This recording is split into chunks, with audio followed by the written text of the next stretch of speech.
قائد ملت سلفیہ senator doctor حافظ عبدالکریم حفظہ اللہ نے پہلگام واقعے پر بات کرتے ہوئے کہا، پہلگام واقعے کو 1 سال گزرنے کے باوجود بھارت کی جانب سے کوئی ایک بھی قابل اعتبار ثبوت پیش نہ کیا جانا اس حقیقت پر مہر ثبت کرتا ہے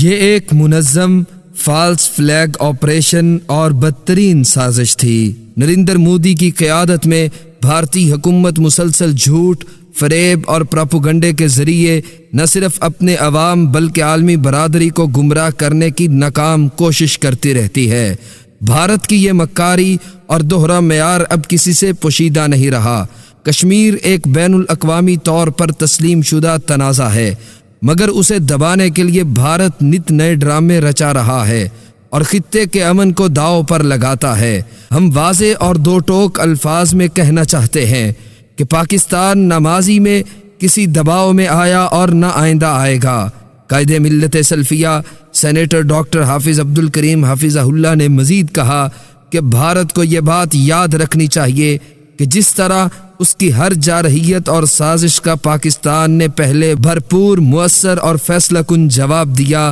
اسی طرح آئندہ بھی کسی بھی مہم جوئی کا جواب پوری طاقت اور عزم کے ساتھ دیا جائے گا۔